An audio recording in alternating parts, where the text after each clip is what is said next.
You still haven't changed your mind going to DC? I have missed talking with you. Well, I mean, I was. I Yeah. had it booked, but A couple of times I wanted to talk. I thought, well, I'm not gonna bother. Well, you should have called us. So we could talk about fishing or something. We don't talk about- No, it was a night. Yeah, let me go say something. but I'm still going. Well, I'm gonna say. BJ, we just went by there. I was going. He walked out that door. To the right. Sure, EKA ain't getting out here. It's not gonna be long. We don't have a closed session. It's good. If everything goes well, we can be out of here in an hour. Well, other than we got 2 presentations from people who tend to be long. I'm gonna give you the Jimmy A. Gibson Award to get us out. Remember Jimmy A. I thought I was good, but I tell you what, we've had some awfully long meetings. Yeah, we have. Not sure that the chairs. Fault. Yeah. I told her that. She said, "You couldn't go to Nashville."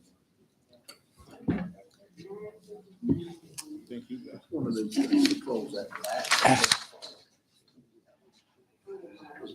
I think the one you're pulling is the one that goes up and down. We lost BJ. What I saw, I found it. still plan on doing Capitol Hill. I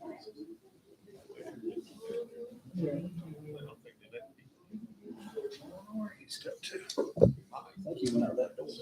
I just. Yeah, William's son. Kevin, is this different than what I thought? Without closed session.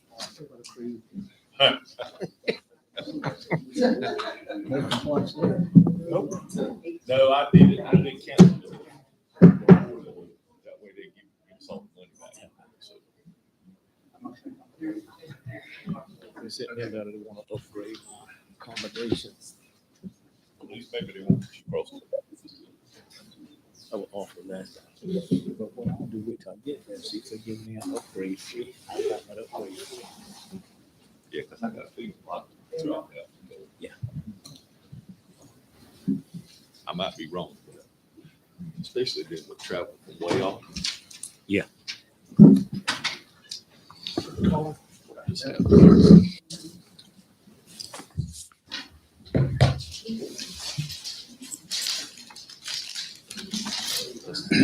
Good evening, everyone. My name is Whit Gibson. I'm the chairman of the Scotland County Board of Commissioners. I welcome all of you here tonight for the February 7th County Commissioner Board meeting. At this time, I'd like to call on Commissioner John Alford for our invocation. Would you bow with me, please?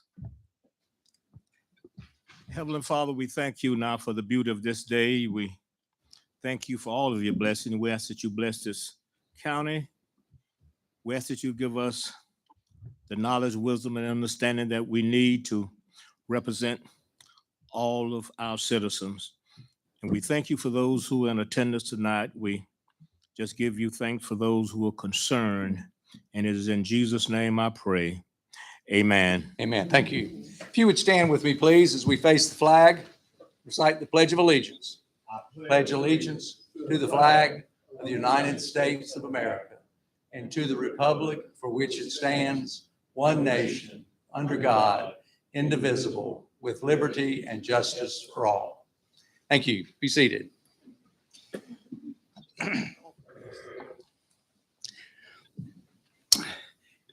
Some of you who may have been with us last month, we recognized each of the commissioners made a selection in the community of folks who have been strong in their support of the effort to fight the COVID pandemic.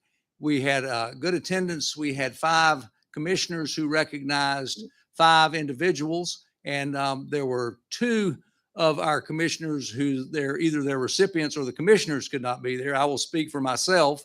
I was not present. I was quarantined with COVID, had been tested positive that morning.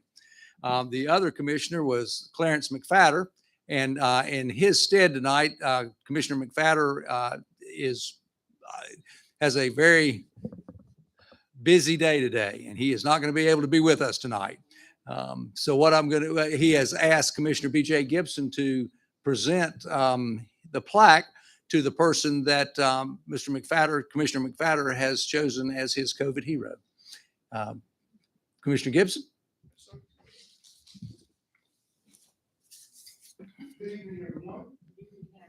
I am honored to be able to make this presentation on behalf of Commissioner McFadden and our Board of Commissioners. And the wording that Commissioner McFadden simply shared, I told him I felt kind of oxymoronic doing this presentation, in that Reverend Taylor and I served in the same occupation, and his purpose for recognizing this young lady is, Commissioner McFadden says, not just for her efforts, but for the efforts of the faith community. She serves as a representative. In the midst of COVID-19, our churches in our community and across this nation have had to alter their work. They've had to spend different funds trying to figure out ways to still be effective in the work that they do. And our CEO from the hospital can attest that Reverend Taylor and many of our other pastors have worked really, really hard, encouraging our citizens to get vaccinated, encouraging them to wear their masks and do all that we can to protect one another.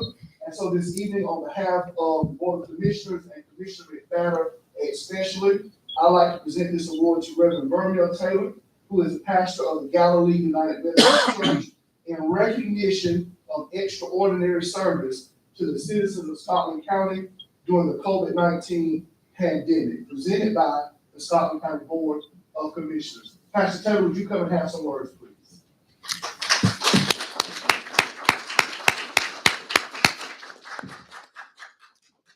We give God thanks and praise for this time, for this opportunity. And I do honor God tonight, Jesus Christ, our Lord and Savior, and to his church, Galilee United Methodist Church. And we thank God for all the work that he allows us to do in this community for his people. Thank you very much.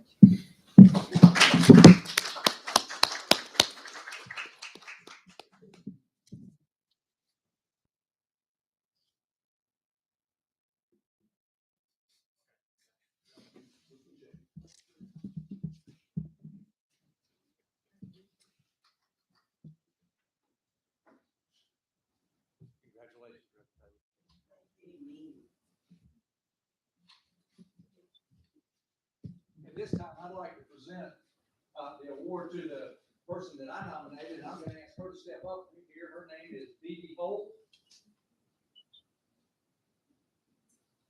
I'm going to ask Greg Wood, who is the Chief Executive Officer of, I hope that's still the right title, for Scotland Healthcare System, to come up. It was this morning when I find out in the morning if my keys don't work. That's under a curse. As with all of the commissioners, and I think just as Reverend Gibson said about Reverend Taylor, there have been so many people in our community who have done so much, and the people we have selected are representative of such a much larger number. That we want people to understand that when we recognize Phoebe Holt, we're recognizing the nursing profession, we're recognizing the people she's worked with, and it's not only the folks that have worked under her, but the administrators of the hospital, who I think have done just a remarkable job, not only for Scotland County, but for this county. So for Phoebe Holt, and I'm going to read this to you. There are many heroes in our community that fought and continue fighting the COVID-19 pandemic. No one, however, was directly responsible for saving more lives than the Chief Nursing Officer for Scotland Health, Ms. Phoebe Holt. Working very long days and nearly every weekend for the past 18 months, Ms. Holt has been responsible for leading the development and execution of the multiple plans in place at Scotland Memorial Hospital to prepare the staff to safely care for an enormous number of COVID patients needing treatment. Like all hospitals, Scotland Health faced an unprecedented challenge when the pandemic started in March of 2020, as there was no experience with the disease to draw upon. Keeping staff and patients safe with limited PPE supplies, stopping all patient care but emergencies, and then creating safe environments to reopen services for their initial challenges. Creating capacity for an overwhelming volume of very sick COVID patients with limited and fatigued staff became the next and ongoing challenge. With positive determination, long hours, and many meetings with her colleagues and physician partners, Phoebe has led the Scotland Health team to care for more than 1,100 COVID hospitalized patients and 1,000 more who came through the hospital's emergency departments. Unfortunately, over 110 residents of Scotland County have already died of the virus, but there is no doubt that without Phoebe Holt's leadership, the number would be much higher. Though the pandemic is not over, the community can feel assured and proud that its community healthcare system remains prepared to continue to provide safe and excellent care with Phoebe Holt and her team at the helm. Congratulations to you. If you would like to say something, there's a microphone here that they may be able to hear a little better. I'm humbled and honored tonight to accept this award, and I am not accepting this award for myself. I accept it for every team member at Scotland Healthcare System, from the person who cleans the rooms, who takes care of our patients, the dietary team, the nursing staff, the physicians, our wonderful executives. All of them have made this happen, not BB. So I thank you, and I'm honored. And I'm privileged to accept this award on behalf of our healthcare system. Thank you. Thank you.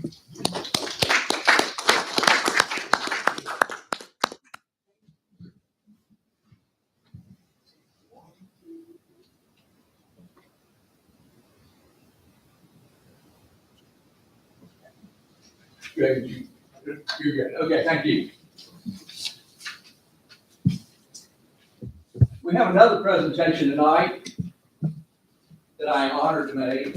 And I make this, as all of us have in the commissioners who've done earlier, as a representation of the entire board. And at this time, I'm going to make this presentation to Ms. Rosemary Rayner. And I'd like for you to come up, and if there's anybody with you who you'd like to come with you, I'd like to ask the commissioners if they would come stand with me as I make this presentation.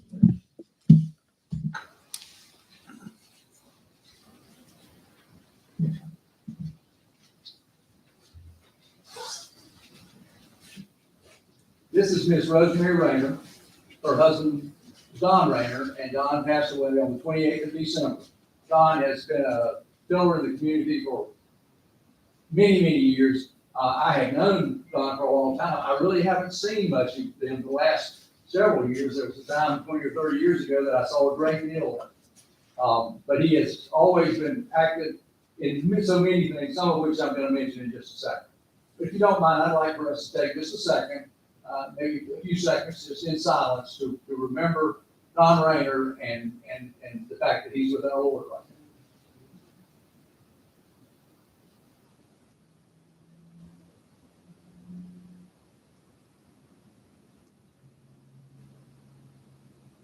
Thank you, Lord, for the life of the service of Don Rayner. I'd like to read this to you. This is a proclamation signed by all of the county commissioners.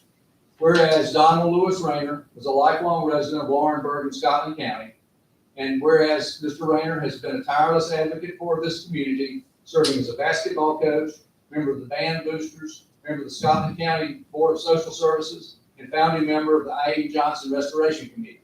And whereas Mr. Rayner was a lifelong member of Galilee United Methodist Church, where he served in the church leadership and was recognized on numerous occasions as Lay Leader of the Year and Usher of the Year. And whereas Mr. Rayner was elected in 2019 by the citizens of Laurenburg to represent Laurenburg City Council, District 1. And whereas Mr. Rayner passed away on December 28, 2021, leaving behind a legacy of service and dedication to the community. Now therefore, be it proclaimed by the Scotland County Board of Commissioners that honor and memory are bestowed upon Mr. Donald Lewis Rayner for his many years of dedication and service to the citizens of Scotland County. Proclaimed this the 10th day of January, 2022.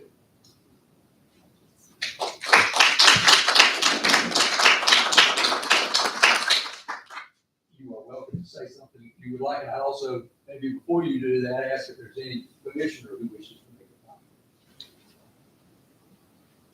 The only thing I would like to say is that my husband was a devoted husband, family, advocate.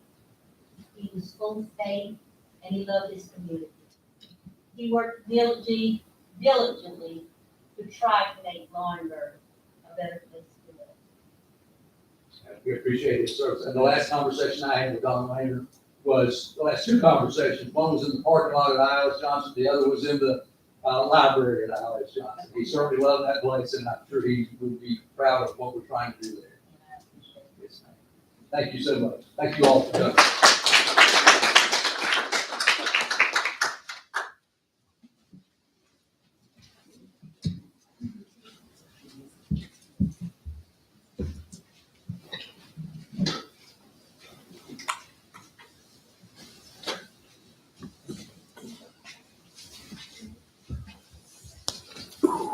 Mr. Chairman, Yes. do you think it's worth a mention for the folk who may want to leave? We may be here a little while, and we may not. We appreciate all of you being here. We love you being here. We are better when you are here. But we also know that some of you may have come for limited times or for a limited event. And once we are past that point, you are free to leave. Again, we love to have you stay, but we don't want you to feel like you can't get up and leave and have to sit here for the next 4 hours as we deal with the county business.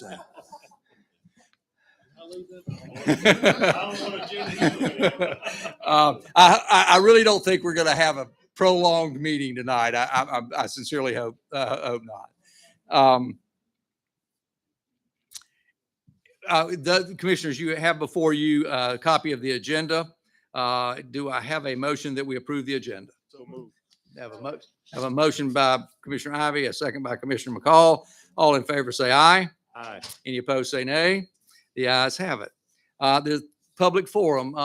Mr. Clerk, do we have anybody who has signed up to speak? Okay. Is there anyone who has come specifically to address the commissioners that is not already on the agenda? Seeing no indication that anyone wishes to speak, we will conclude the public forum aspect of this meeting. We have a consent agenda. There are 4 items on that. Do I have a motion to approve the consent agenda? So move. You have a motion? Second. You have a second by Commissioner Ivy. All in favor say aye. Aye. Any opposed say nay. Thank you very much. We now have people here from, and this is a new name, and I apologize, I don't have it on the tip of my tongue, but this is in regard to the block grants. Melinda McCoy? Yes, ma'am. Good evening. Forgive me for not knowing what's the new name of your organization? Southeastern Community Action Partnership. Thank you, ma'am. Okay, good evening. My name is Melinda McCoy, and I am the supervisor for the CSBG program here in Scotland County.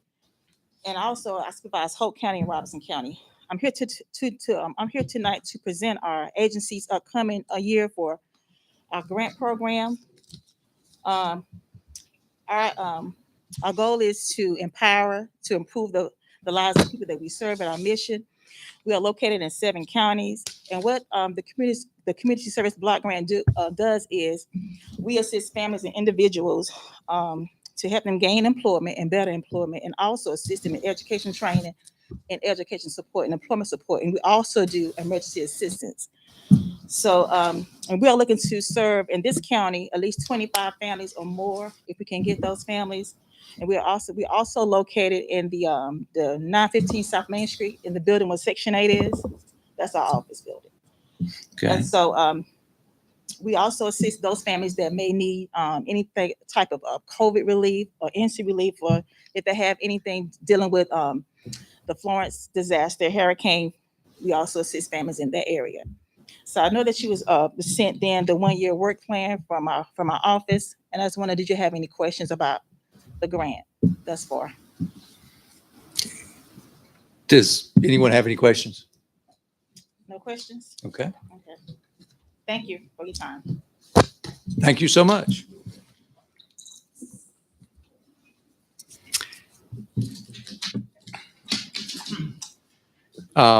Patricia Hammonds? Yes, sir. And I think you have some other folks with you? I do. How are y'all doing this evening?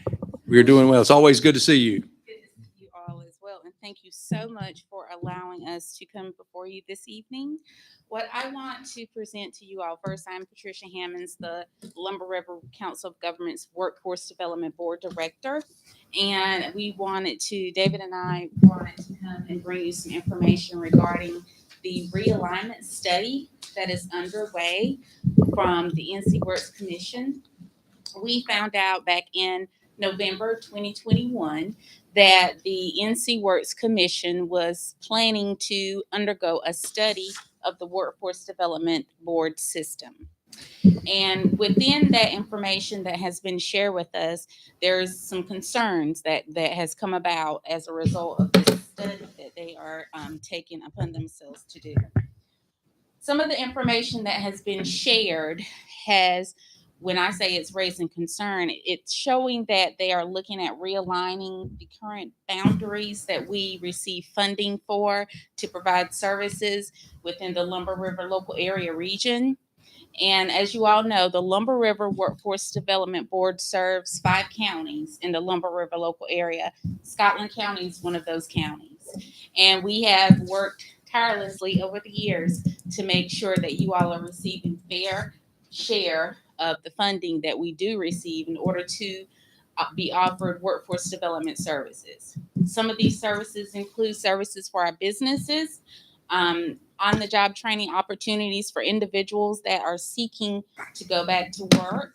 Also providing training for individuals that may need some new skills in order to go back into the workplace. That's just to name just a small few of those services.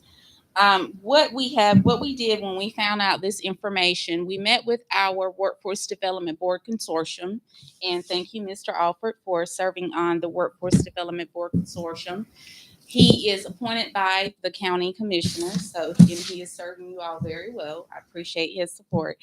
But we met with all of our county commissioners for the consortium board for all of our 5 counties to discuss these concerns, to make them aware that there is a possibility that if this realignment is pushed, if it does come out that they would approve a realignment of workforce development board areas, we may lose local control.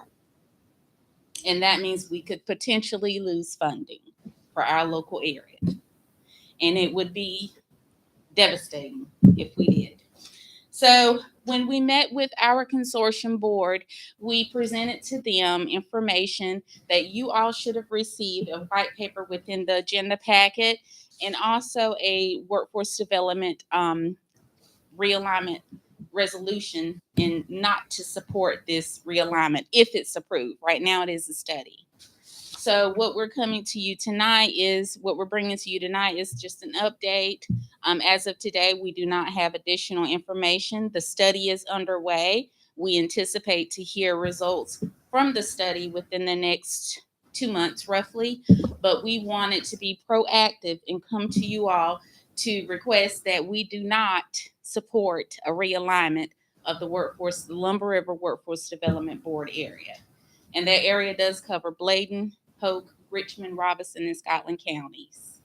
So David, if you would talk about the white paper that we provided within your agenda packet, and he's going to provide information on the COG level. Good evening, everyone. For those of you who don't know me, I'm David Richardson, and it's my pleasure to serve as the Executive Director of your Council of Governments. Workforce development is very important here in Scotland County, the region as a whole, and for the COGs across the state.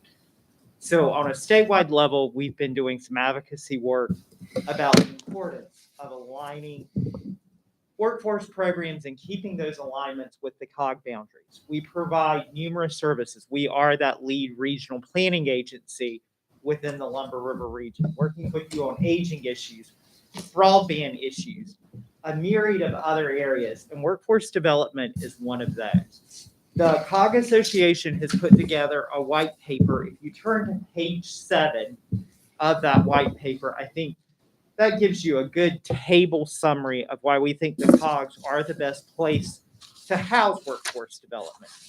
But what it basically boils down to is accountability. We're accountable to you, the Scotland County Board of Commissioners, each of our county boards of commissioners, the local elected officials. We're accountable to you. We work for you. We are working in our local communities. We have those common program boundaries. We have those common interests within our region that exist. We've got that regional knowledge base, and we have the ability to build that regional consensus to move programs forward, to move workforce development forward. What we're asking you for tonight is a resolution of support, which is included with your packet, saying Scotland County continues to support the workforce boundaries as they are within the Lumber River region, and that you think it's important that those boundaries remain in place. We'll be happy to answer any questions that y'all may have about the study or what's going on. What's their purpose of realigning or trying to realign or looking at realigning? Money? We're not really sure, Mr. Ivy. What we have heard is they feel there are too many workforce boards across the state. There's 23. Some are as small as one county, and then others are larger. So we've heard that is the motivation for it. We do know the state has lost some funding over the years, but no one will give us a definite answer when we've asked that question. We've asked that question when we first heard about it at the workforce directors meeting, the COG directors meeting. We've asked the head of the commission. We can't get a clear answer from anyone about what's going on. Our suspicion is it's about money, and I think it's more likely they don't like the one county boards, because that has been something we've heard for a long time. Because when you look at like the Triangle area, there's a board in Wake County, a board in Durham County, and a different board in Orange County. So as integrated as that economy is, you've got 3 different programs serving that area. And also too, that there has been some conversation regarding the effectiveness of the workforce development boards, but you do not have that problem because the Lumber River Workforce Development Board is awesome. And we make sure that we meet performance every year. We make sure that we are providing services to our communities. And you can't really say that, not talking about anyone else, but there's been some concerns across the state of North Carolina regarding that. And on that note, I will tell you that as an example of the performance, we go above expectations every year with that.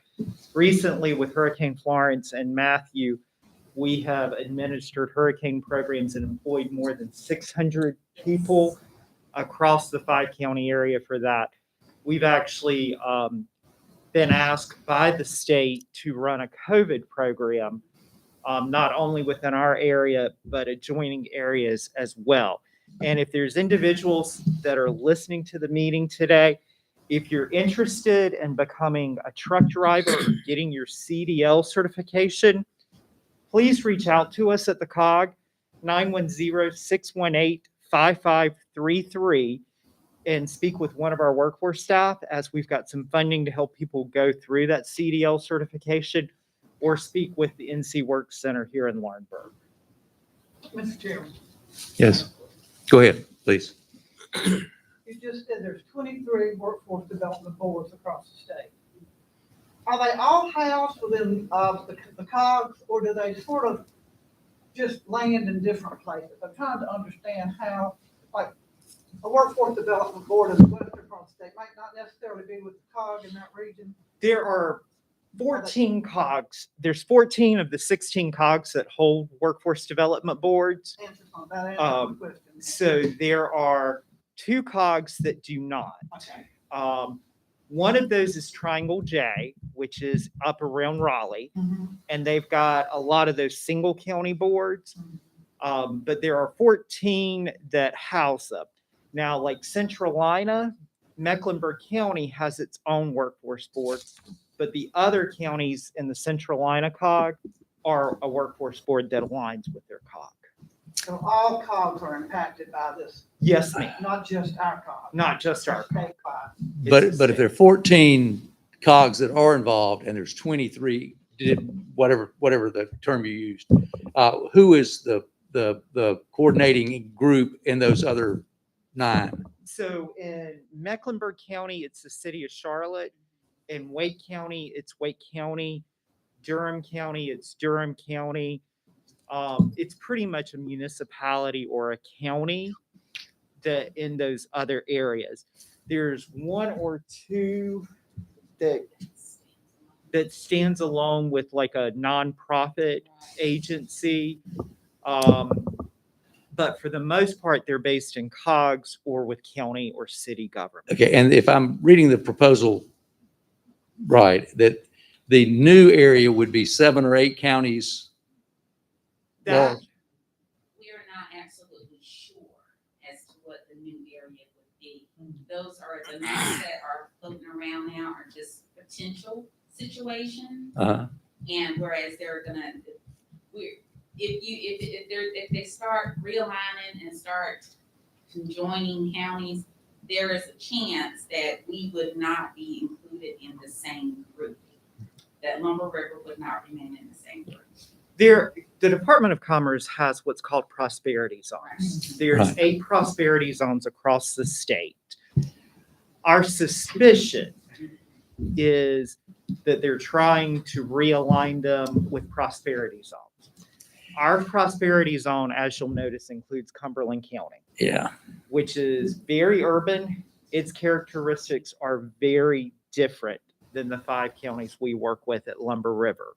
So you get that urban influence, you get rid of that rural voice, and that rural voice that we think is very important at Lumber River, because all of our counties are rural.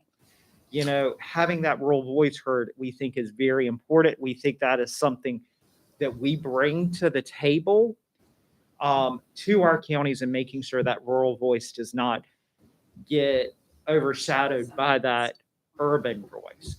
That is part of our concern, along with the fact you're talking, I think it's a total of 10 counties that really, when you look at them, have nothing in common.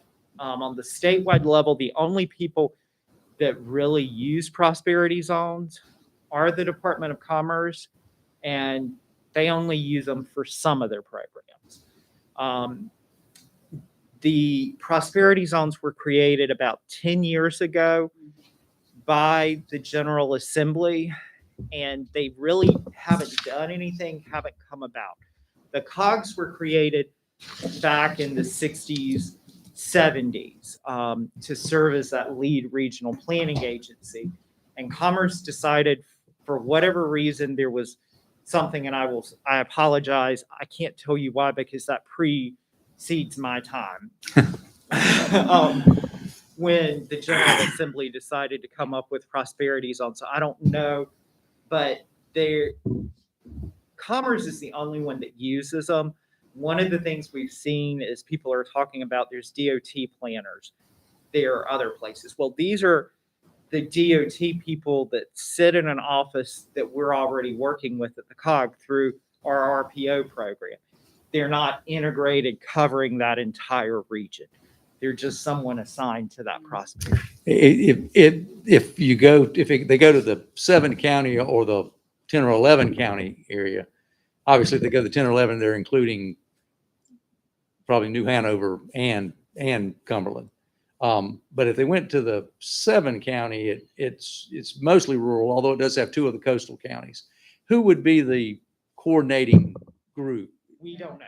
It's the unknown that scares you. Yes, Mr. Chairman, Yes. if I could, as you know, I've been representing this board this county on the Workforce Development Board for some 35 years. And of course, which is predates Patricia and David. But if you ask me, my opinion, in no way would I recommend joining the change, because over the past 35 years, the counties we represent, we work through the community colleges and everybody below that for training, retraining, even youth. And we have no complaints. None of the counties complain, or none of the counties wish to see us broken up in any way, because we don't know who will control the funds. And if we lose that, we've lost control. We're talking about CDL license, training folk for that. Well, if it's realigned, we don't know where the training will be. We have a location. we're getting ready, but we may not need that location if it's realigned. We will lose control of the funding and Katie bar the door. So I strongly recommend that we support the resolution. And the folk who are talking about change don't know what the changes would be themselves.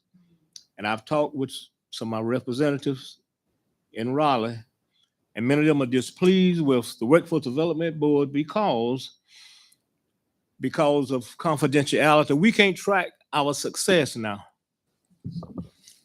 If we train 100 people, whatever, we lose track of them because we can't call an industry and say, well, what happened to John Doe that we trained? We spent 2 years of training. We don't know. They can't tell us. They're not allowed to tell us if he quit, where he went. So we can't track the way we used to do long time ago. This was 30 years ago before, there was confidentiality. We could, it was like blackballing a person. If they left a company, they could call another company. But what happened? What did you do there? We can't do that now. But we're doing great, as you well know, through our community college, the training and the retraining. And I know we do a wonderful job, not because I'm on the board, but the folk, Patricia Hammonds, who headed up. We have met all state standards for the past, since you've been there. And prior to that, we've always met the state standard. We haven't, and we get the funding, but if this goes into action, we don't know. So I strongly recommend to you that we support the resolution, not to change it. Okay. Mr. David, Ms. Patricia, I have two questions. My first is there an expected timeline on the survey? When will you know whether the change will be in place or not? So the latest timeline that is in place is between February and March, and I'm reading this verbatim. Okay. This is what they shared. The Realignment Study Committee will finalize recommendations to the NC Works Commission. In March, they're going to present recommendations. In April, there will be a public comment period to decide how should they move forward. And then May, the commission will vote on the recommendations. Okay. Another timeline that was shared was if the study does go through, if the realignment does happen, it will take into effect June 2023. Okay. The decision will be made this spring to be effective a year from then. Yes. Okay. My second question, Mr. Chairman, is can we depend on you all? I think I'm assuming we're gonna support the resolution. I can feel that. But my question is, can we depend on you all to keep us informed? Of course. Because people in my short time here, they come and ask us to sign off a resolution, and that's the last I've heard about it. So if you will keep us, abreast of any changes that may take place or how those things will happen. Sure will. And Commissioner Gibson, I have not been updating you, this board, as I probably should have, but if you ever have a question, if you come to me, I'll get it for you. I'll make sure you're informed. Got you covered. Thank you. I'm your representative, so I'm supposed to get you informed. Commissioner McCall. Would it be helpful or harmful for us to reach out to our delegation that represents us in Raleigh? I think if you would like to reach out and express your concerns and talk about the value that the COG brings to the region and the value that the COG provides and the services we do, I think that would be helpful. Okay. We are trying to, one of the things that the COGs have done for a while is try to raise our profile with the General Assembly so that we can provide better services to our member governments. And I'm going to go leave workforce for just a second and talk about the COG in general.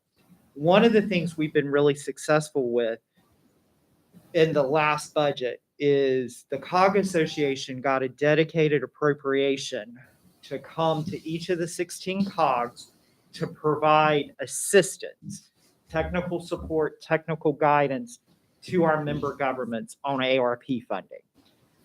That is not something that would have happened, I don't think, years ago. I will say anything we can do to help Scotland County with those ARPs dollars, if you've got questions about reporting, questions about project eligibility, things like that we can do to help, please reach out, let us know. I've got a conversation with Jason King with the County Commissioners Association. The league also got an allocation about how we can all work together. But we are here to do that. And I think part of it is it's raising that profile, understanding the value, hearing from local elected leaders that you're happy with the services that are being provided. Okay. Yes, ma'am. And if you would please put a strong plug in for workforce development. I feel like in all the years that I've been with workforce development, that we are really being challenged right now and we're being forgotten. And it's a concern because how can we grow as an economy if you don't have people working? So I feel like workforce development is being forgotten and we need to be in the right person's ear to remind them that it's necessary to keep workforce development funded and moving forward. So I appreciate that. Thank you. Anybody else have any questions of either of these two? Thank you both for being here tonight. Is this board ready to take action, or is this something we need to discuss further at a subsequent meeting? If I'm in order, Mr. Chairman, I'll offer a motion that we support this resolution. Is there a second? We have a motion and a second. Do we have any further discussion? Hearing none. All in favor of the motion signify by saying aye. Aye. Aye. Any opposed, say nay. The ayes have it. What I might like to do is read the resolution again, and we won't change the tenor of it. I want to make sure that it's worded like we might want to do it, but we will do that and get a copy to you. Thank you all for being here. You're certainly welcome to stay.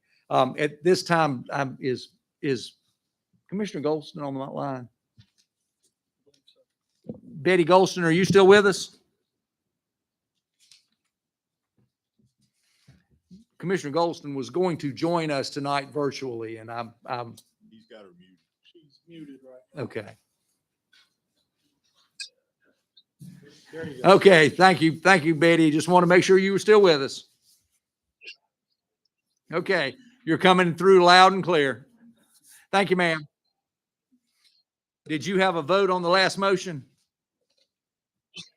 Okay, you vote? Okay, thank you, ma'am.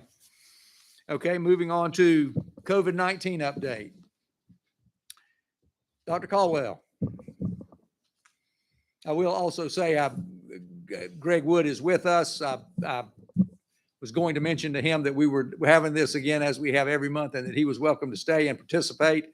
I don't know that I actually said that to him when I talked to him the most recently. Please go ahead, sir.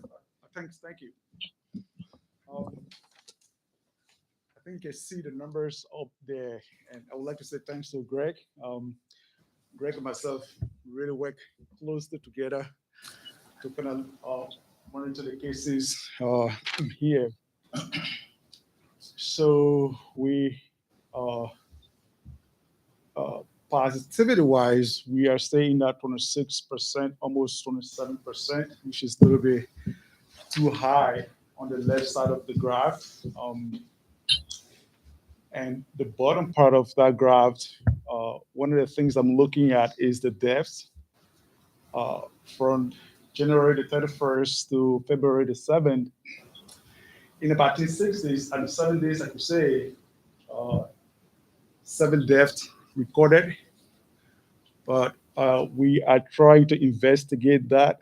One of the things actually was to identify the identity of those cases. So I'm trying to understand what was the underlying cause of the high number of them within that short period of time. So I am getting to the bottom of that and figure out if we need to change our strategy in terms of the COVID vaccine. I still do think that we are still seeing cases but I think much improvement is being made. Okay, move on. Okay, that's the Vaccination Dashboard on the left side, compared to United States, North Carolina, and Scotland. This state level, local level, and the national level. So we are about 52% of the population here at least get one dose of the vaccine. And I mean, partially vaccinated. And fully vaccinated, we have about 48% of the population who are fully vaccinated. And the booster shot, I think we started the booster shot with the goal to kind of work against the Omicron variant. I think we are doing a lot better with the booster shot. We are about 24% of the total population. And again, one of the things I'm seeing there, 65 and older, 34.6%, which is encouraging. And the right-hand side of the graph is just the kind of mask that we can use to prevent the transmission of the virus. So there are a lot of different masks to use, but which one is the best? Which one can you use? This was a study done in California, and that could really translate within the local community. That what mask can you use when you are in the public? If you go out a lot, the respiratory mask, respiratory N95, KN95 is probably the best one to use because it can filter the particle much better than the cloth masks and the other mask. So the graph on the right is just telling you how well the mask can protect you from getting the virus. We have peak, plateau in Scotland County. That's what you're seeing on the left side of the screen there. I think we did plateau in January. And then on the right-hand side, you're still seeing the red. All of the counties in North Carolina stay in that red. That is because of the high positivity rate is above 10%, 15% against the population, the denominators. So you continue to see that numbers until we see a decrease in positivity rate. But in times of being case-wide, we're seeing a decrease in cases. So we actually plateau in January. Okay, and we have, we've been working with some of our partners here to give the vaccine, and they do a lot of testing. These are just a couple of the partners we've been working with. The healthcare system, of course, we've been working hard with the healthcare system. And then we have the drive through Nazareth Church. We also have the testing site, Yakin Avenue, that is still there, and the vaccine site is still there. We continue that. I think we might have that up and running in the next 3 months or so, just to make sure that we have enough time to understand the pattern of the Omicron. But again, we do have enough data to understand that Omicron variant is most likely going to infect about 50 to 60% of every community, according to the data from the Institute of Healthcare Metrics and Evaluation. So it's really going to go through the population. But the good news is some of the, at the county level, some of the counties have seen as peak, some of them have not. And it also mirror at the national level. So we continue to do testing, to give vaccine, and continue to monitor the trend. So I think, Dr. Caldwell, did you just say that the expectation was that the Omicron virus would infect 50 to 60% of the population of a county? Yeah, there's a model that is done by the Institute of Healthcare Metrics and Evaluation. So we do expect that by March of this year, 60% of the world population is going to be infected by Omicron, and down to 50 to 60% of every community is going to be affected by Omicron. So it's not just a wave, it's a tsunami. It's going to affect a lot of people, and the majority of these cases are also going to be asymptomatic. You're not going to notice it. And we are looking at, so this is what really is going to happen. This virus is going to stay with us for some time. I don't foresee this virus going anytime soon, because if we do understand the epidemiological nature of this virus, we've been in this pandemic for 2 years, going to the third year. So I'm looking at the data, these recommendations will be made, but we do also know that the masks should still work. So I'm still requesting for the mask mandate to give us some time to understand if whether we can continue with the mask mandate or if we can make some adjustment. But just we need to understand that we are going to live with this virus for some time. Okay. Thank you, sir. Does any commissioner have a question of Dr. Caldwell? My question would be, because we got to decide on it tonight, I think anyway, what is your recommendation as it relates to the state of emergency and our mask mandate? I think I would like to keep that into place for at least a month, and then can I see, because there's another new subtype variant that is called BA.2 and BA.3. The BA.2 is kind of a little bit spreading again, so I need to understand that first. So at least I need to get some time to understand that, and Greg and myself can work together to figure it out when it is feasible for us to lift the emergency. Mr. Wood, would you like to come join Dr. Caldwell, or do you have a recommendation? You can make it from there.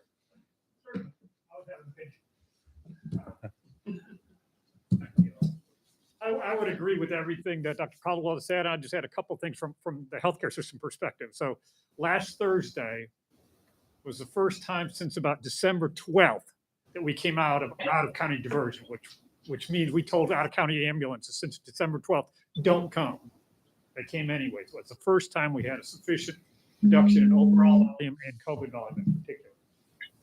I'm really excited. We're on a much steeper decline than I expected. At the hospital, we went in the 50, we hit 50, then we're in the 40s. We were in the 30s early last week. We went to the teens over the weekend, and we had 10 this morning. Much steeper decline than I ever expected, but I'm not sure we're done by any means. You're saying 10 active cases in the hospital? 10 total COVID patients. 3 of them were on ventilators. We've still got a lot of other sick patients there. As I think Dr. Caldwell noted, the positivity rate in the state is still 20%. You know, we're shooting this magical 5%. So folks are like, great, we're down from 35%, but the positive rate in the county or the state as of noon was still 20%. So we've got a ways to go yet. So absolutely, I think if we can keep that mask mandate in for one more month, then you're going to have a really healthy debate. Do you do one more month? To me, it's pretty clear you do it for another month. Okay. But then the next time, hopefully we're really down. If we hit 7-8%, then you're going to have a pretty healthy debate. People like where you might say, nah, one more time. But you guys might say, nah, we're in pretty good shape by then. So clearly we're not done. It's still running through. It's running through every place, including the southeast. So I think we're coming out of this in a month or two. I'm really excited about that. That's good. That's good. Hang on there. The other thing we're seeing with a smaller decline in positive inpatients, we're seeing a lot more deaths proportionately. We're getting like 1 or 2 deaths every day now. And it used to be 1 or 2 when we had 40 or 50, but now we're still getting 1, 2 on the weekends. Okay. Lower numbers. Any questions of either of these two gentlemen? Thank you both for being here tonight. Thank you for all that you're doing in regard to this. Chair would entertain a motion. I offer a motion that we extend our state of emergency mask mandate. What date is that?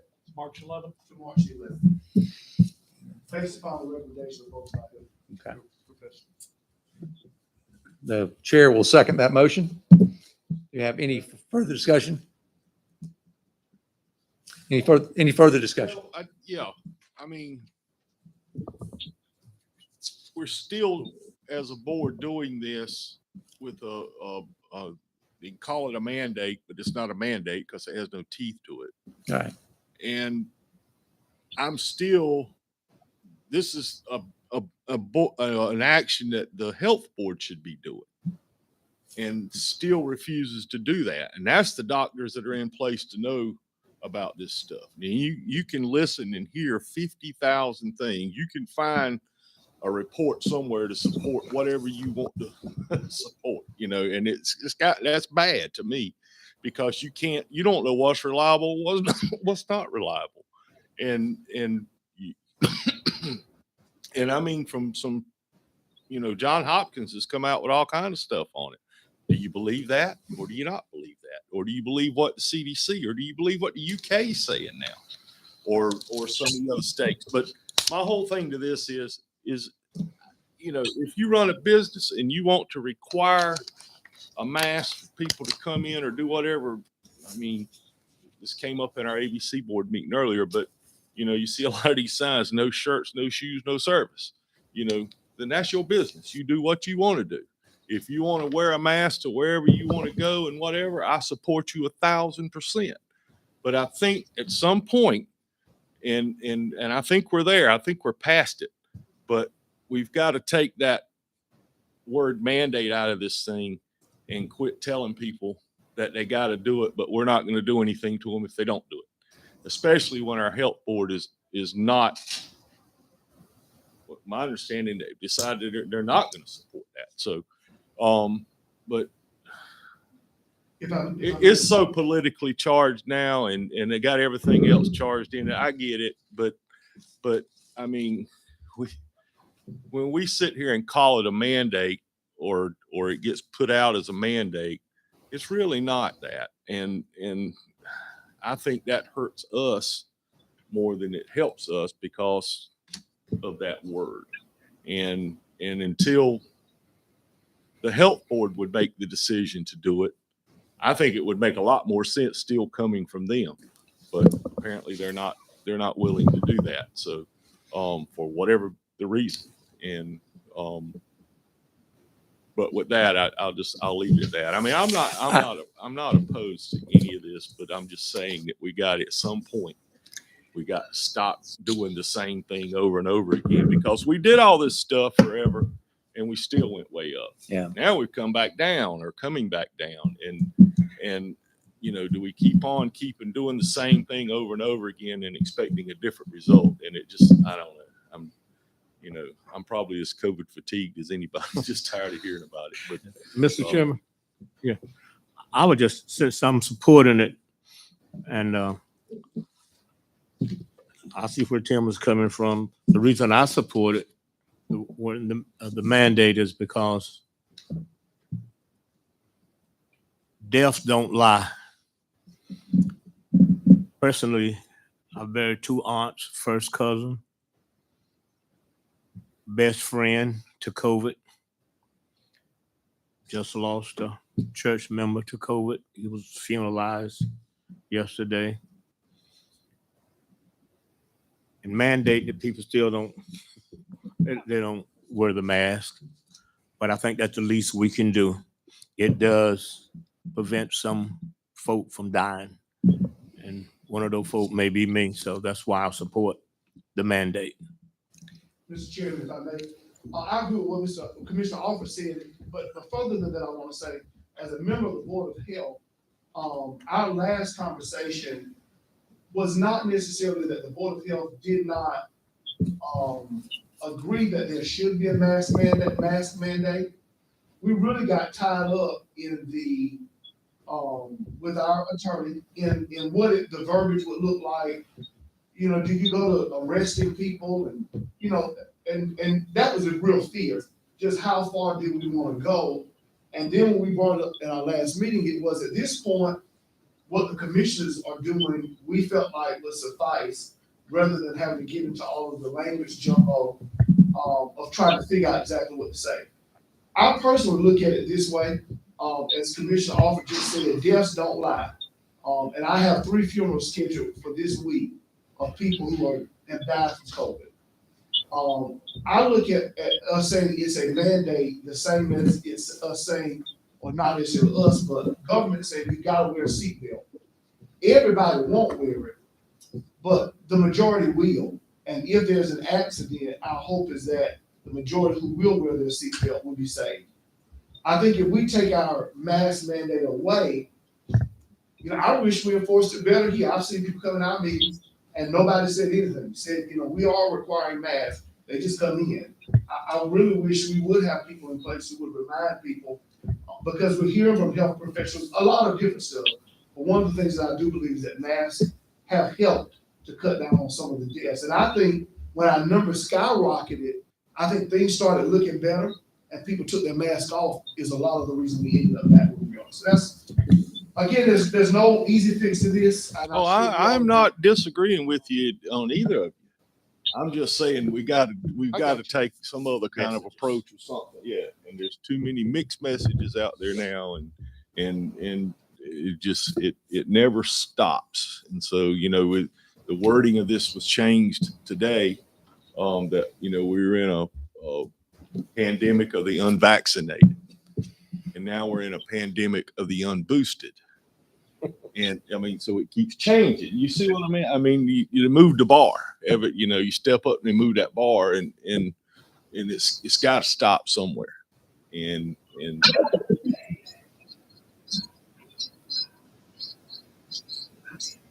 you go right ahead, Miss Golston. Go ahead, Betty.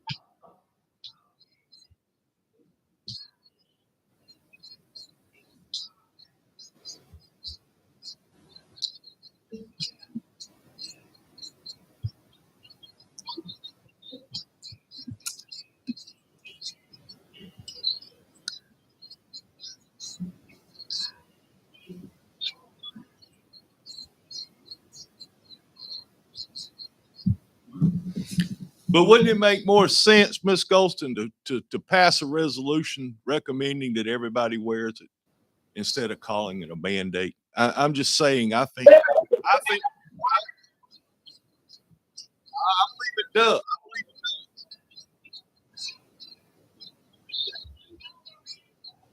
The same ones as reading the mandate. So, I mean,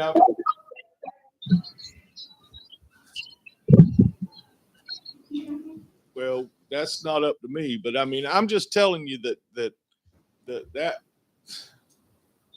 I don't know. Again, this ain't me against you. So look, don't take it that way, and take what I've said that way. I'm just trying to open up a conversation of we need to do something different. And Thank you, Commissioner Golston. Just speak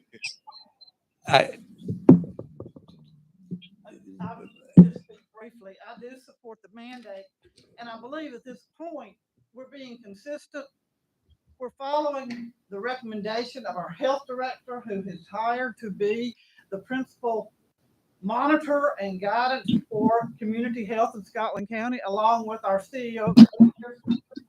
So I'm very comfortable in following that direction. And at this point, we all know that if we extend the mandate another month, if people haven't been wearing their mask up to now, they're not going to start wearing it tonight or tomorrow because 5 of us extended a mandate. But it sets a standard, and it sets a standard of community health and protecting our citizens. So one more month of masks out of a lifetime, I think it's worth it. Okay, and Commissioner Ivey, I think I understand what you're saying, and do not disagree with it.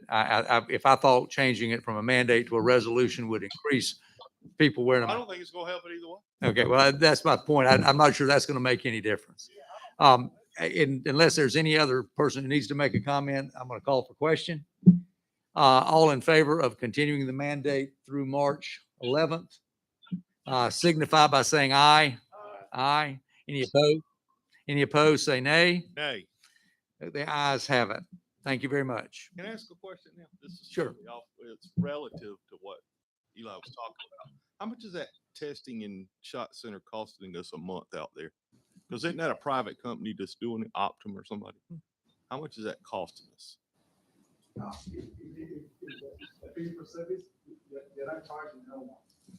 That way, so I know that. How much is it costing us though? County. The county. The county, I have to get that on that, but that question is because we're finding money because we're using part of our COVID money.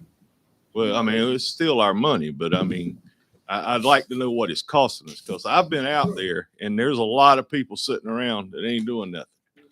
A lot of them. And I know they're not county employees. They're whoever this contractor is. I think it was Optum, if I'm not mistaken. But I'd like to know what this has cost us of that COVID money. Even if that's where it's coming from, how much a month we're paying this for this, or are we paying per test or per shot, or is it just a flat fee, or what the number is? Because we got to start looking at that at some point. Because I don't think. But that is not costing the county anything because we went through the state sent us that test. This is a state recommended vendor. So this testing is going through the state. So it's not costing the county anything when it comes to that. But if there is, for example, people on the site, if that's costing the county money, there is something we can look into. But most likely will come out of our COVID money. And this is COVID money though. Kevin, is that the lady that's doing all this? Can you mute her?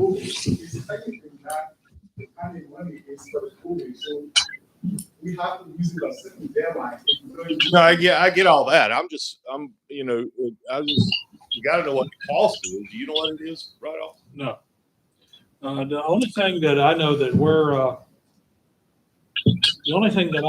we are making, that we're writing checks for, is the rent of the facility. It probably ain't that much though. That's nominal. Comparison. We're not making payments. I'm not aware that we're making payments to Optum. But even if we are making payments, don't we have to stay in this for the long haul until COVID is, we don't know what the new normal gonna be, but until we get there, we have to make it happen, I would think. And while they may not be doing anything right now, a month ago, everybody out there. Oh yeah, I know a month ago. I mean, but even before that and since then, I mean, somebody's paying for it.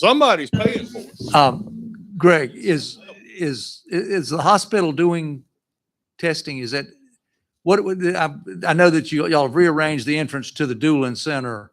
And does that have anything to do with this? No, that's our own program that we're running. Okay. Similar to you guys, we're funding that mostly for federal COVID money. Okay. At this point. But we don't know how much that is. That's. Well, I don't know what on your side. I know what. Oh no, I know it. I know you do. Your key still works, right? I mean, I'm just curious. I think the question's a good one. When you say it's not costing the county anything, it's costing somebody something. Right.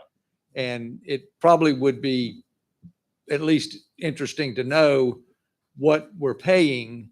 And when you put that with the number of folks they serve over the month of February, would give us some cost of what that is. I think that would, I guess I would ask you if you are able to calculate that for the month of February and report that to us for March, in our March meeting. Or if you can just look back and send us something on what it's costing. I mean, I don't know if it's a flat fee or if it's a per person or what it is, but I sure would like to know, if it may be coming out of that COVID money. We got a plan here starting this month of what we're going to start doing budget wise. And if we don't know how much of that money we're spent, then how in the world are we going to plan the future of it? So, let me just clarify. I mean, our average is money. This is a state vendor. So technically, when you bring a state vendor, it's between the vendor and the state.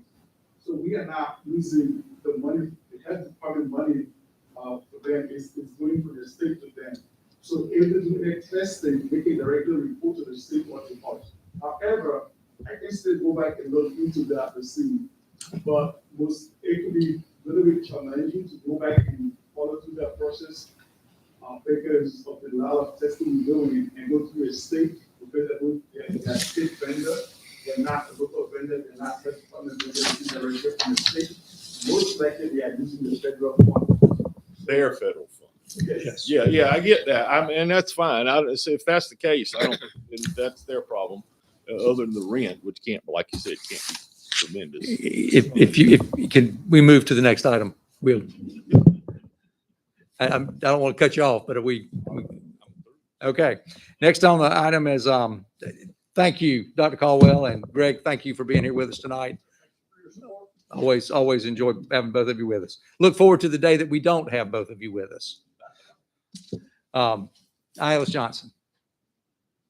I yield to our county attorney. I just want to say the public record to our citizens that it's still happening. I've learned that this project is nothing else. The old saying that the wheels of government turn real slow. My hope is that after our February the 21st work session, that we'll be able to call our committee back together and continue that work. I just briefly update the board. Been in touch with John McLean, who is the local surveyor who is doing the work on the survey. Most recently, I spoke with him last week. He came by the office. He still has that target of the date you just mentioned. And hopefully, assuming the survey's done, we can do the deed transfer. If the board's still in accord with doing it at the session on the 21st. Okay. So that's where we stand. Okay. Thank you, sir. Laurel Hill Community Center. Okay, the picture on the right-hand side was taken last week. It's hard to tell, but the little black dots in there are people working on it. The foundation is in the process of being poured or has been poured. So it will, thereafter, it'll be covered and cured for 30 days for the remainder of the month. So there's going to be very little activity going on out there. The building is scheduled to be delivered, or the metal for the building is scheduled to be delivered March 10th. After that, they will start fairly quickly on the erection process. They expect to finish the outside of the building by the end of May. And after that, what always seems to be even the slower part is when all the work is being done inside. But with that, and of course I have a schedule that's broken down further, but they are looking to be complete right now on time by the October contract deadline. They are working now with all of their suppliers to go ahead and trying to bring in everything at least 2 months early. Before they'd rather have it on hand and in storage rather than waiting to try to get it last minute. So, but right now we are working on they do think that the contract deadline is still on target. Any questions from the commissioners? Hearing none, we'll go to board and committee appointments. This month, we have none. April 1st, we will have 2 seats that will have to be filled on the Equalization and Review Board. We will now accept an application for that. I have one in hand. So if you know of anyone who may be interested in serving on the Equalization Board, it is time that they would fill out an application. So we don't have to do that till April, though. You're gonna have to do it until next month. Next month. They have to be in place. Have to be in Okay. place then. So we would intend to do that at the March meeting. At the March meeting, that's when we will appoint these 2. If we have to, we only have one at this point. Okay. Thank you, sir. Anything else? John, anything No, else? that's all. Okay. Mr. Patterson? Okay, with this, do have items on the agenda for the 21st meeting. Is looking to be a fairly full day. Do have the primary items on here. I do have more detail that I'm working off of. Of course, we'll begin with the presentation of the 2021 audit. Thereafter, also the order may not be in here. But we will also have the financial update as of January 31st. We will go over an update of ARP funds, including a number of the programs that have been funded, such as the programs that DSS has started, the EMS, the 4th ambulance in Wagram, when we have 4 woo-woos. And we will also have the zoning presentation on the zoning ordinance, which our planning and zoning board has been working on updating, as well as recommendations from the first phase of the salary study. We'll also have an update from Parks and Recreation for Parks Plan update, and of course, budget goals established by the commissioners. If you have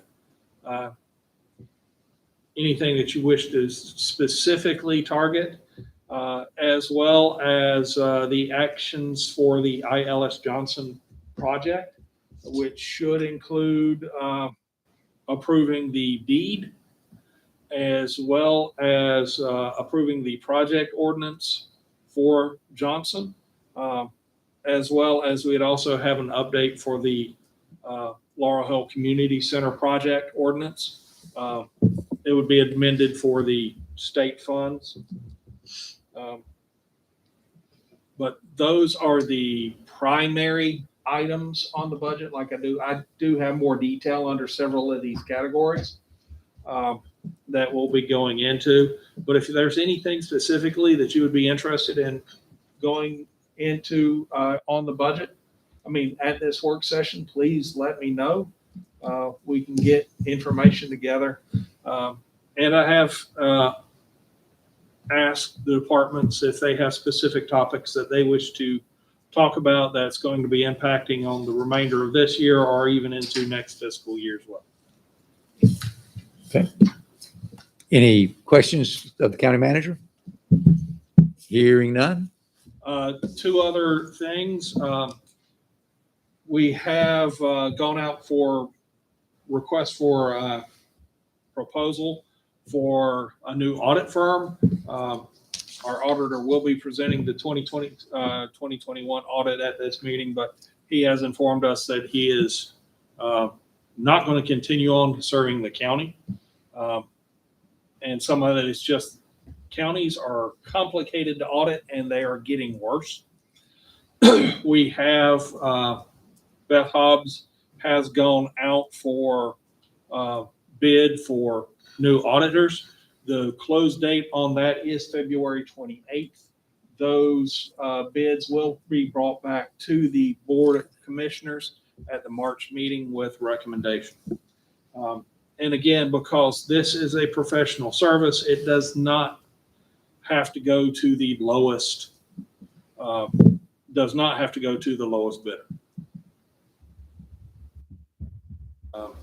The other thing is the tax administrator position closed last week. And at a previous board meeting, I did ask if there are commissioners who are interested in serving on the selection committee for that.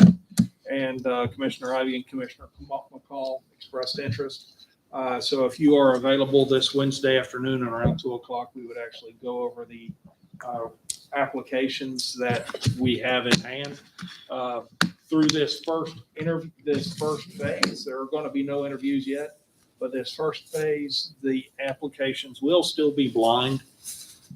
You will see experience qualifications, but you will not see identifiable characteristics other than, as always is the case, from this person's experience, I know them. And there's no way of avoiding that. But How many do you have? 5. So we won't be there long. No. Are both of you available Wednesday and then? Yeah, we Wednesday already at talked. 2:00. We already talked. Okay, good deal. And beyond that, like I said, if there's anything else you want for the 21st, please let me know.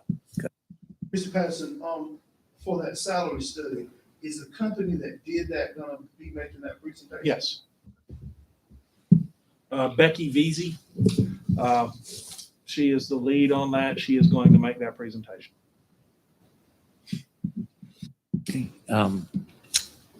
Moving on to commissioners' news or comments. Commissioner Gibson? No, sir. McCall? Mr. Ivy? Yeah, 30 seconds. And this happened in the transportation advisory, the COG that I'm on. We get these, and if you think the military is bad for acronyms, try to sit on that DOT board. The STIPs and the projects that they're working on for Scotland County, we list that every month and where they're at in that project and how far it's moving and when they expect it. Over the last couple of years, I've noticed our projects kept getting pushed out. Now our projects are all pushed out past 2031, and that includes I-74. And nobody can answer why, because Robinson counties is still going on, Richmond counties is still going on, Polk counties is still going on, but the 4 projects for Scotland County are all out to 2031 right now. That's everything. So I brought it up to Senator McInnes, and he got with DOT, and they sent a letter back or an email back, and it basically, it's a money thing, but doesn't seem to be a money thing across the other sides of our border. So, but they were going to compromise and try to look, instead of finishing the 74 bypass that they're calling it, instead of going from where it ends now to Laurinburg, that they're just going to look at completing the portion that goes around Laurel Hill to skip that stoplight. But that's probably still going to be 7, 8, 10 years away. Whatever, yeah. So I'm just kind of letting you know, but there's not a lot we can do unless we can put pressure on our representatives to get it going. Because there's a lot of other projects going on. I don't know if you've been on the other side of Rockingham lately to see that big dig that's going on there, but we're getting left out, it feels, on these projects. I mean, everyone that was on the list is now 2031 or better. Well, thank you for keeping us up to date. Let me ask this question. If we bypass Laurel Hill, well, what little business left there? Will it dry up? Harders will leave? I don't know. Next. If we start at Old Hundred and go around with it, they came, it must have been 10 years ago, and met with us in Laurel Hill, and we brainstormed, how would you like to see it? We gave them my input. But we were told, if you bypass Laurel Hill, so that Old Hundred, that overpass there over the railroad, that's what it is. Go around the Gibson area, then all that traffic, none of it will come through Laurel Hill. Right. So we want to, what will it mean to the Scotland County if it remained like it is? We know it'll change one day, but if it changed 2035, it was 2026, and now it's 2031. But what will it mean to Scotland County if it goes around? If it comes to stay through Laurel Hill 10 more years, Laurel Hill will be vibrant, and it's still gonna come to Laurinburg. So I think the project, that thing is just an object to bypass that stoplight. That's the ain't gonna kill Laurel Hill. The real bypass, So I don't know. Maybe they should put one of those turnaround things, but I don't know if they can do that there with the railroad tracks. I don't know. Yeah. So we're better off as a county to stay back together. Yeah. As a county. John, do you have any other comment? No, that's it. Commissioner Golston, are you still with us? Do you have anything you wish to report?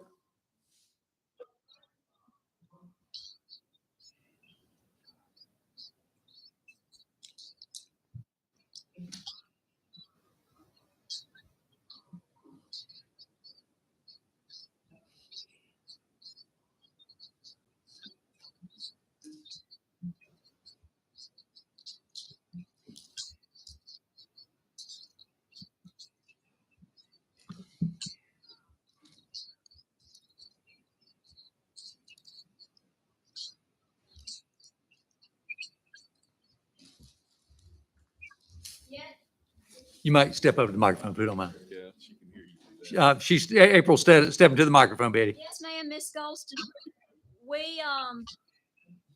We posted that full-time driver's position that the commissioners gave to SCATS, and I hope to offer that position this week.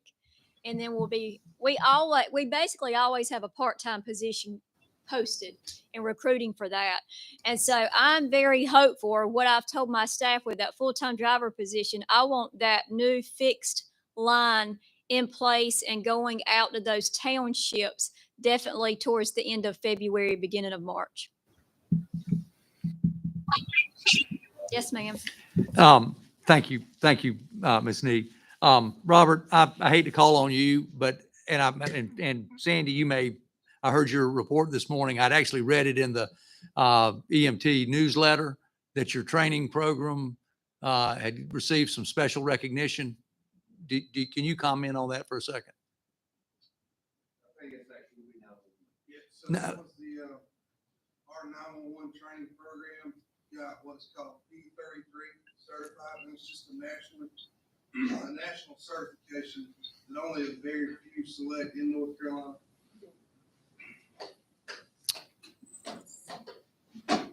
And I'm sorry, tell me who you are again. Jonathan Lemon, I'm the assistant. I know who you are, but the people listening might not. Okay. So yes, we received our P33 certification sometime at the end of last month, I believe.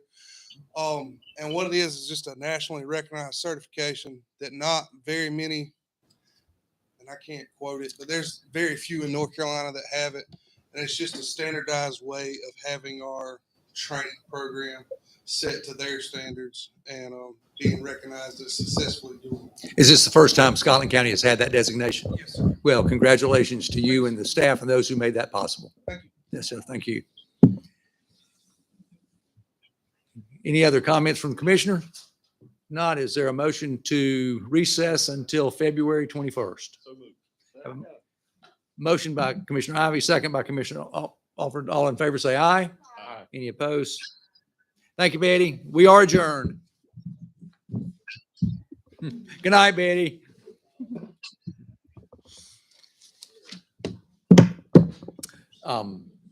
Commissioner BJ Gibson, thank you for doing what you did with Reverend Taylor.